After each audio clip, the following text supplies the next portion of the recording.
हर हर भोले बाबा नमः शिवाय। ओम नमः शिवाय, ओम नमः शिवाय। हर हर भोले बाबा नमः शिवाय। हर हर महादेव। प्रिय मेरे साथियों, मित्रों, माताओं और बहनों, इससे निराला दर्पण जुड़ी हुई सभी को कोटि कोटि प्रणाम है और आशा रखता हूँ कि आप लोग सभी सुखी होंगे। जैसा कि आप जानते हो, इस 2 दिन बाद सावन आने वाला है। इसका मतलब कि सावन का नाम आते ही लग जाता है कि हरियाली। और आप देख रहे हैं कि मैं इस समय हरियाली के बीच में ही बैठा हूँ और ये तरह तरह के यहाँ पौधे लगे हुए हैं, तरह तरह के फूल हैं। तो आप एक ये प्लस पॉइंट है कि हरियाली से वास्तु दोष दूर होता है। अगर आपके घर में वास्तु दोष है तो तरह तरह के अगर प्लांट्स हैं, पौधे हैं, तो इससे वास्तु दोष की बहुत बड़ी इसके लिए बड़ा अच्छा उपाय है। तो इसलिए लोग अपने बंगलों में या अपने बालकनी में गमलों को सजाते हैं। और आप देख रहे हैं कि यहाँ हरे भरे चारों तरफ गमले रखे हुए हैं और इसमें सबसे अधिक तो तुलसी का महत्व है। तुलसी का पौधा विकास का प्रतीक है और जब इसमें से टकरा के हवा जाती है उसमें जो है सकारात्मक ऊर्जा होती है। इसलिए तुलसी माता का महत्व विशेष है। जैसा कि आपने जानते हैं कि इस समय सावन का महीना जब हम सुनते हैं तो इसका मतलब कि आपको हरियाली का ज्ञान होता है। चारों तरफ हरा भरा हरा भरा। सावन का महीना जितना पावन है और जितना लोगों के अंदर ऊर्जा पैदा करता है, अन्य किसी महीना में नहीं। अब खास करके इसमें विशेष रूप से भगवान शिव की पूजा होती है। तो आप जानते हैं कि चतुर्मास लग जाता है। चतुर्मास में भगवान विष्णु जी जो है अपना कारोबार यानी अपना जो कार्य क्षेत्र है वो भगवान शिव को सौंप देते हैं। कि इसीलिए विशेष रूप से भगवान शिव की पूजा अर्चना वंदना की जाती है। और भगवान शिव आशुतोष हैं, औघड़ हैं, महायोगी हैं और शीघ्र प्रसन्न होने वाले गृहस्थ हैं। यानी भगवान शिव शंकर भोलेनाथ बहुत अति प्रसन्न होते हैं। इसलिए और इस महीने का खास और इसलिए महत्व बढ़ जाता है विशेष रूप से कि इसी महीने में माँ पार्वती जी भगवान शिव को वर रूप में पाने के लिए निराहार रहकर, निर्जल रह करके उन्होंने तपस्या किया था, तो उनको वर रूप में प्राप्त किया था। इसलिए इस महीने का महत्व और बढ़ जाता है। सावन का महीना या विशेष रूप से शिव की पूजा होती है। जलाभिषेक, शिव अभिषेक, भगवान शिव का अभिषेक होता है। अब यहाँ पर इस महीने में हरे रंग का विशेष महत्व होता है। अब इसमें महिलाओं के लिए भी खास होता है। महिलाएं इस वर्ष जो अपने ससुराल में हैं, मायके आती हैं और वो जो है मेहंदी आदि हाथों में रचाती हैं और चूनर पहन करके, हरी साड़ियाँ पहन करके और उससे मतलब कि सब जगह हरियाली हरियाली। इसलिए उनके वस्त्र भी हरे और उनके लिए सावन में हरा वस्त्र विशेष महत्व रखता है। और कभी कभी तो महिलाएं अपनी सासू माँ, जेठानी, ननद आदि के लिए गिफ्ट रूप में यानी उपहार रूप में ये देती हैं। साड़ी है या जो भी हरे रंग के श्रृंगार के सामान होते हैं दिया जाता है। तो इसलिए श्रावण मास का विशेष महत्व है। तो आप जानते हैं भगवान शिव की पूजा और अर्चना का विशेष महत्व है। और इस वर्ष पूरे देश में या भगवान हर मंदिरों में बृहद स्तर पर भगवान शिव का रुद्राभिषेक चलता है। और अभी इसी दिन हर समय भगवान शिव की आराधना पूजा होती है। क्योंकि आशुतोष तम औघड़ दानी, तो वो भगवान शंकर जी जो हैं बहुत जल्दी प्रसन्न होते हैं। इसलिए विशेष करके आप लोगों को भी चाहिए कि अपने शिवालय में जाएं, भगवान को एक लोटा जल यानी बेल पत्र धतूरा यानी जो सबको सुलभ है, भगवान भोलेनाथ उसी संतुष्ट हो जाते हैं। तो एक लोटा जल सभी समस्याओं का हल। इसलिए इस श्रावण मास के पावन महीने में अधिक से अधिक भगवान शिव की आराधना, पूजा आदि करना चाहिए। और इस मास में भगवान राम को भी पूजा में शामिल मतलब होते हैं, या भगवान राम का पूजा भी करनी चाहिए। तो इस तरीके से भगवान राम शिव में जानते हैं एक दूसरे के पूरक हैं। तो भगवान शिव की पूजा विशेषकर फलदायी है, जैसा कि आप जानते हैं। और 4 सोमवार व्रत रहते हैं लोग, हर सोमवार का महत्व होता है। अब इस व्रत को अच्छे से रहना पड़ता है, जिस तरीके से नियमावली है उस नियम से इस व्रत को रहना चाहिए। 4 सोमवार को व्रत रहती हैं, सभी लोग रहते हैं। शिव भक्त कांवर लेके जाते हैं। तो ये श्रावण मास जो है हर दृष्टि से आध्यात्मिक, हर क्षेत्र में लोगों को ऊर्जान्वित करता है और लोगों के अंदर एक सकारात्मक ऊर्जा पैदा होती है। भगवान शिव की आराधना से लोगों के बड़े बड़े कष्ट कट जाते हैं। अच्छा, इसके अलावा सोमवार व्रत तो ही, इसके बाद मंगला गौरी की पूजा होती है। मंगला गौरी के दिन क्या करते हैं लोग जो हैं, महिलाएं मंगला गौरी की पूजा करती हैं। जो श्रृंगार का सामान चढ़ता है उस सामान को ज़रूरतमंद लोगों को दान करती है। इससे क्या होता है, उनके सारे मनोरथ पूर्ण होते हैं और पार्वती जी प्रसन्न होती है। तो श्रावण मास सबके लिए, सब हितकारी और सबके लिए लाभप्रद है। भगवान, अब आप देख रहे हैं कि इस, अभी आपको मैंने बताया कि यहाँ पर सारे तरह तरह के पौधे हरे हरे हैं।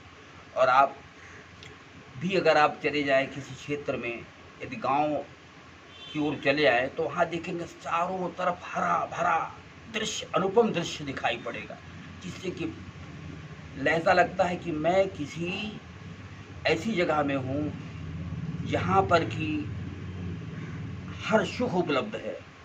इसलिए श्रावण महीना विशेष रूप से भगवान शिव की पूजा के लिए, महिलाओं के लिए भी खास महत्व है। आप जानते हैं कि पहले तो महिलाएं अपने यहाँ अपने स्वजन से कह कर के अपने यहाँ बरगद है, नीम है और इन पीपल है, इन पेड़ों पर झूला डलवाती थी और श्रृंगार करके शाम को झूला झूलती थी, जिससे कि लोकगीत गाती थी। जिससे लोकगीत गाने के फायदे भी होते थे। एक जब झूला औरतें झूलती थीं तो उनका एक पूरी कसरत हो जाता था, और जब लोकगीत गाती थी तो उतार चढ़ाव के बीच उनके जो फेफड़े वगैरह हैं वो उसमें कसरत हो जाती थी। इसलिए एक मतलब कहने का व्यायाम की दृष्टि से बड़ा उत्तम सा था।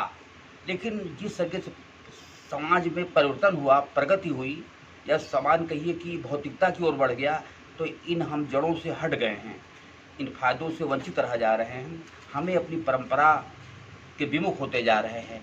आज वो परंपरा होती तो आज शायद इतनी बीमारियां, इतनी सब कुछ न होती जो आज बीमारी है। तरह तरह की बीमारियां फैल रही हैं। हम लोग अपनी जड़ से भटक चुके हैं, इसलिए आज हमको तरह तरह की परेशानियां हैं, तरह तरह की बीमारियां पैदा होती हैं। अच्छा, आप जानते हैं कि श्रावण का महीना में बारिश भी होती है और इस बारिश का भी हमें आनंद मिलता है, और साथ ही साथ एक बहुत ही सकारात्मक ऊर्जा प्राप्त होती है। तो ये है, तो हमें आपसे ये बताना है कि इस श्रावण के महीने में सोमवार के व्रत हैं उनको यथा नियम के अनुसार करना है। मंगल को मंगला गौरी की पूजा करनी है। मंगला गौरी को पूजा करके श्रृंगार का सामान चढ़ाना होता है, उसको ज़रूरतमंद लोगों को बांटना होता है। और ऐसा ध्यान में रखते हुए व्रत को करना चाहिए। श्रावण मास में महिलाएं, जैसा कि बताते हैं आप, जब मेहंदी हाथ में रचती हैं तो मेहंदी का रचना मतलब एक उनके अंदर एक बहुत ख़ास प्रकार की ऊर्जा होती है। उनका जो मतलब कि ठंड मस्तिष्क जो है ठंडा हो जाता है, यानी एक तरीके से शीतलता प्राप्त होती है। मेहंदी एक वैज्ञानिक दृष्टिकोण से बहुत फ़ायदे की चीज़ है। अंग प्रत्यंग में लाभदायक है, जिससे ऊर्जा पैदा होती है। अभी इसलिए आप समझें, कहते हैं कि सावन के महीने में बहन बेटी ससुराल से मैके आती हैं, और जब मैके आती हैं तो अगर 1 महीने मैके रहती है सावन में, तो जाते समय उनको सब कुछ यानी उपहार स्वरूप दिया जाता है, जिसमें उनका श्रृंगार का सामान और सब हरा ही वस्त्र ही दिया जाता है। अच्छा, और एक विशेष बात ये भी लोग कहते हैं कि जो महिलाएं, जो नववधू अपने ससुराल से बह के आ जाती हैं, उनके पति की आयु बढ़ती है। किस महीने में? सिर्फ सावन के महीने में। इसलिए और सब सब कुछ छोड़कर सिर्फ और सिर्फ हम अपने कर्तव्य पथ पर चलते रहें। अब इस सावन के महीने में विशेष रूप से पूजा अर्चना वंदना होती रहे और भगवान के सानिध्य में बने रहें। इस तरीके से भगवान में शरण में सदा शिव आए हुए हैं, करो नाथ रक्षा सताए हुए हैं। शरण में सदा शिव आए हुए हैं, करो नाथ रक्षा सताए हुए हैं। हमें भी करो अपने भक्तों में शामिल, खड़े दर पर सिर को झुकाए हुए हैं। तो इस अब आप समझ लीजिए, श्रावण का महीना हर दृश्य से आदमी के मनोबल को ऊंचा करता है, या किसी भी क्षेत्र में उसको आगे जाने का मौका मिलता है। तो अब आप देख रहे हैं कि यहाँ पर बिल्कुल हरियाली है, और मैंने आपसे बताया कि एक वास्तु दोष में हरे हरे पौधे लगाना ये बहुत ही वास्तु दोष को मारता है। जैसे लोग मंगल कलश रखते हैं, मंगल कलश में आपका नारियल रख देते हैं, और इस तरीके से लाभदायक होता है वास्तु दोष में। वास्तु दोष में और दूर करने के लिए लोग घर में जो है मछली पालते हैं। मछली का कहते हैं दर्शन करके जाने से काम सिद्ध होता है। कछुआ पालते हैं, और इस तरीके से वास्तु दोष करने के लिए लोग अनेकों तरह का उपाय करते हैं। जैसा कि आप जानते हैं, घर में गणेश जी का फोटो लगा देते हैं, तो घर का वास्तु दोष होना जरूरी है। तो घर इसलिए मछली पालन या कछुआ पालन या स्वास्तिक चिन्ह बना देते हैं। तो इससे क्या होता है कि आपके घर की जो आने वाली निगेटिव ताकतें हैं, वो जो है सकारात्मक रूप में बदल जाती है, वो घर में प्रवेश नहीं कर पाती हैं। तो इसलिए दृष्टि से, और इसी दृष्टि में ये आता है कि तुलसी का पौधा, मैंने बताया आपसे कि ये विकास का प्रतीक है। तुलसी माता का जल देना और तुलसी माता को आंगन में रखना, अगर उनमें हवा स्पर्श करके हवा जाती है तो एक सकारात्मक ऊर्जा प्राप्त होती है। इसलिए तुलसी माता का विशेष महत्व है। अशोक का पेड़ लगा देना, ये सब चीज़ें जो है आज के समय में बहुत आवश्यक है, क्योंकि आज के इस भौतिकता में लोगों के अंदर नकारात्मक विचार बहुत होते हैं। तो इसलिए आवश्यक आप इस बात पर विचार करें कि घर में सकारात्मक ऊर्जा कैसे आवे हैं। तो इन तमाम तरह के ऐसे उपाय हैं जिनसे आपके घर की सुख समृद्धि बनी रह सकती है। तो मैं आपको चर्चा में लाया था आज की सावन 2 दिन में बाद आने वाला है, और ये सावन को याद करते ही हरा भरा सब कुछ दिखाई पड़ने लगता है, और भगवान शिव की आराधना पूजा विशेष रूप से की जाती है। मैंने आपको विस्तार से इस विषय में बताया। मैंने ये भी बताया कि भगवान शिव की पूजा 4 सोमवार व्रत रख के करिए। अगले दिन मंगला गौरी की पूजा होती है। मंगला गौरी के लिए श्रृंगार का सामान चढ़ा जाता है। वो श्रृंगार का सामान अपने आप अपने जो है आप भाभी को दीजिए, अपने ननद को दीजिए, जेठानी को दीजिए, या फिर ज़रूरतमंदों को दिया जाता है। इन सबों का आप लोग लाभ भरपूर लीजिए, और रुद्राभिषेक कराइए। प्रसन्न रहिए, खुश रहिए। भगवान भोलेनाथ की असीम कृपा आप सब पर बरसती रहे। इसी शब्दों के साथ हम निराला दर्पण चैनल के माध्यम से आप सभी को बहुत बहुत धन्यवाद देते हैं। लेकिन साथ ही भी बताएंगे इस छोटे से इस हमारे कथन को आप ज़रूर सब्सक्राइब करिए, जिससे कि लोग और थोड़ा बहुत लाभ उठा सकें। जय श्री राम।